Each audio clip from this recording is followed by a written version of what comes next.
चला मराठी पेपर आपण pattern discuss करतोय. 80 मार्क्सचा पेपर आहे.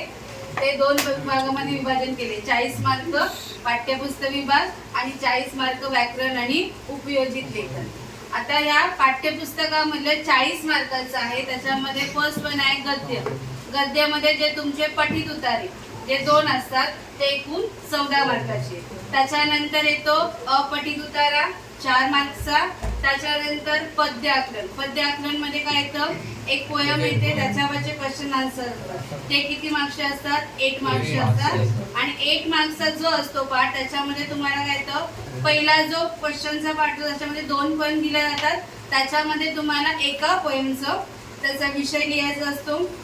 त्याच्यानंतर त्याच्यामध्ये जे तुम्हाला एक्स्ट्रा काय दिले असं म्हणजे एखाद्या 2 ओळी असतील त्याचा अर्थ लिहायला किंवा तुम्हाला ती कविता आवडण्याची न आवडण्याची कारणं, हा जो पाठ आहे तो पद्य विभागामध्ये सेकंड पार्ट मध्ये. आणि थर्ड पार्ट आहे तुम्हाला रसग्रहण लिहायचं आहे. तुमच्या ज्या पाठ्यपुस्तकामध्ये जेवढ्या पोयम शिकवलेल्या आहेत त्याच्यापैकी कोणत्याही पोयमचं तुम्हाला काय करायचंय, रसग्रहण करायचंय. आता रसग्रहण करताना कसं लिहिता तुम्ही लोक, रसग्रहण मध्ये काय केलं जातं, आपण 3 पार्ट मध्ये डिव्हायजन केलं जातं. फर्स्ट वन आहे काय, आशय सौंदर्य, त्याच्यानंतर काव्य सौंदर्य आणि थर्ड वन आहे भाव सौंदर्य किंवा भाषिक वैशिष्ट्य. मग आता आशय सौंदर्यामध्ये आपण काय लिहितो, आशय सौंदर्यामध्ये त्या कवितेचं नाव लिहितो. ती कविता कोणत्या पुस्तकातून लिहिली असेल, जर तुम्ही वाचलं असेल तर तुम्ही लिहू शकता. त्याच्यानंतर त्या कवितेचा विषय असतो. हे तुमचं झालं आशय सौंदर्यामध्ये.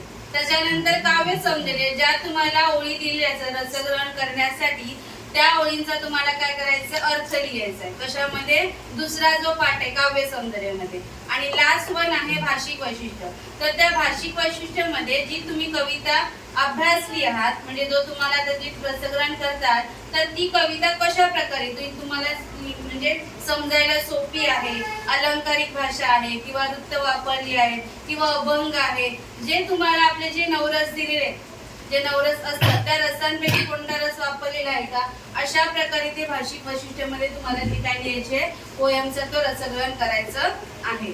त्याच्यानंतरचा जो पाठ आहे लास्ट वन जो पाठ्यपुस्तकातला तो स्थूल वाचन.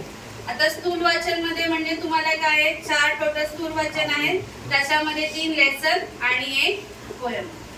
टोटल मार्क्स किती आहेत, 6 मार्क्स. 6 मार्क्स पैकी तुम्हाला 3 क्वेश्चन्स येतात.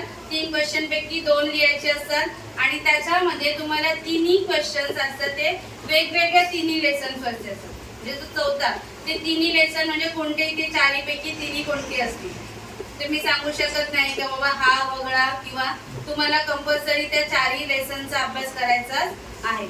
त्याच्यानंतर आहे आपण ओळूया जो 40 मार्काचा जो पाठ्यपुस्तका व्यतिरिक्तचा भाग आहे व्याकरण. व्याकरणामध्ये पहिला विभाग आहे.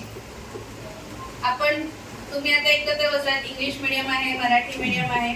तर व्याकरणाचा जो स्टार्टिंगचा पार्ट आहे, जर मराठी मीडियमला गेलं तर आपण काय येतं, सामासिक शब्द येतात, समास ओळखायला येतो.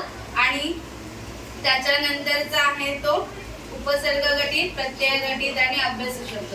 त्याचं वर्गीकरण येतं किंवा तुम्हाला वर्ड्स ओळखायचे असतात काही म्हणजे त्याच्यामध्ये पण, किंवा शब्द तुम्हाला स्वतःहून सुद्धा लिहायचे असतात किंवा जोड्या लावा असतात. त्याच्यानंतर जर इंग्लिश मीडियम मध्ये बघितलं तर आपल्याला काय येतं, वाक्यांचे प्रकार आहेत ओळखायला येतो, पहिला क्वेश्चन. आणि दुसरा क्वेश्चन आहे तो वाक्य रूपांतर. त्याच्यानंतर येतं तुमचं वाक्प्रचाराचं पाठ. वाक्प्रचारामध्ये काय येतं, 2 वाक्प्रचार आहेत, त्यांचा अर्थ सांगून तुम्हाला काय करायचं, वाक्यात उपयोग लिहायचा आहे.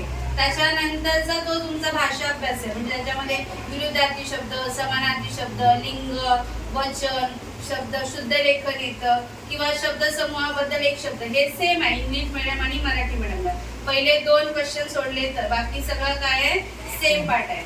आणि जो लास्ट पार्ट आहे म्हणजे विरामचिन्ह ओळखायचा आहे. आणि त्याच्यानंतरचा जो लास्ट पार्ट आहे मराठी मीडियम साठी तो आहे पारिभाषिक शब्द. जो तुम्ही तुमच्या टेक्स्टबुकच्या पाठीमागे तुम्हाला सगळे पारिभाषिक शब्द दिलेले आहेत ते तुम्हाला अभ्यास करायचा आहे. हा झाला तुमचा व्याकरणचा पाठ. त्याच्यानंतर आहे पत्रलेखन.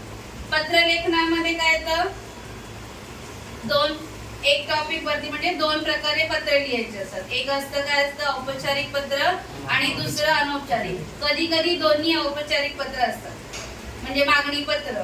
शक्यतो जास्त करून आपण काय करतो मागणी पत्रांचा अभ्यास जास्त करतो. मागणी पत्र हे आपल्याला म्हणजे आपण जे मागच्या पेपर पॅटर्न बघितले तुम्ही 10वीच्या बोर्डाचे तर त्याच्यामध्ये जास्त करून मागणी पत्र हा टॉपिक सर्वात जास्त आपल्याला पाहायला मिळतो तुम्ही जर बघितला असेल तर.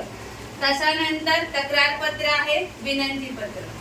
हे तुम्हाला जास्त करून काय पत्रलेखन मध्ये औपचारिक मध्ये येतात. हे 3 टॉपिक वरती तुम्हाला येतात आणि त्याला ऑप्शन आहे काय सारांश लेखन. सारांश लेखन कुठे येतो तुमचा जो अपठित उतारा असतो त्याच्यावरती तुम्हाला 1/3 म्हणजे 1/3 भाग हा काय करायचा तुम्हाला सारांश लेखन लिहायचं. आता तुम्ही सारांश लेखन लिहिता समजा जर तुम्हाला बायचान्स पत्राचा टॉपिक नाही समजला शक्यतो तुम्ही सगळेजण पत्रच लिहितात मला माहितीये पण कधी कधी होतं असं आपल्याला म्हणजे कितींदा जरी वाचलं तरी आपल्याला कधी कधी पत्राचा टॉपिक समजत नाही तेव्हा आपण कुठे वळतो हा सारांश लेखन. मग सारांश लेखन लिहिताना कसा लिहायचा तर त्या तुमचा जो आता अपठित उतारा दिलेला आहे त्याच्यामध्ये की तुम्हाला काय करायचंय ते 1/3 पार्ट तो लिहायचा. आपण नंतर तो एक्सप्लेन करूया. त्याच्यानंतरचा 10 मार्काचा पाठ आहे बातमी, कथा लेखन आणि जाहिरात. या तिघांपैकी तुम्हाला काय करायचे 2 टॉपिक्स लिहायचे आणि लास्ट वन आहे तुमचा निबंध, प्रसंग लेखन, आत्मकथा आणि वैचारिक. या तिन्ही टॉपिक पैकी एक टॉपिक लिहायचं. हा झाला तुमचा काय झाला पेपर पॅटर्न.